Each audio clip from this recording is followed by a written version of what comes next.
When ideology matters more than victims, silence is the result. Do people find it just a little ironic that the party that tends to call itself the party of human rights is completely silent while the people in Iran are literally risking their lives to stand up against an oppressive regime? I don't find it ironic at all because the left isn't actually consistent on human rights. What we're seeing right now isn't compassion, it's selectivity.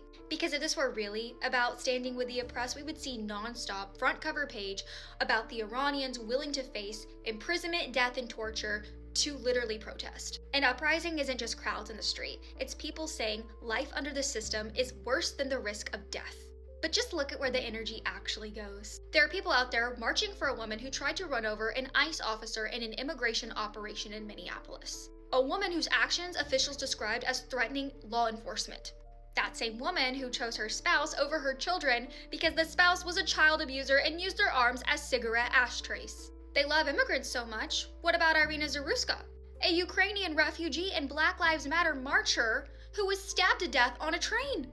Unprovoked. They say they love immigrants, even the illegal ones, but they didn't protest for her. And where are these so-called feminists who didn't stand for Laken Riley and Jocelyn Nongari, who were raped and killed? Where were the protests for Sarah Beckstrom? And we all know that if Renee Good had a story like Laken Riley's, no one would be talking about her right now.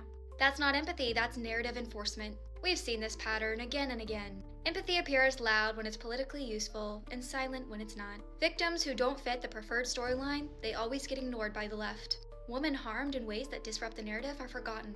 Real suffering becomes inconvenient. And that's the problem. Human rights don't mean anything if they're conditional. Compassion isn't moral if it depends on ideology. Your empathy shouldn't depend on your political affiliation, but for them, it does.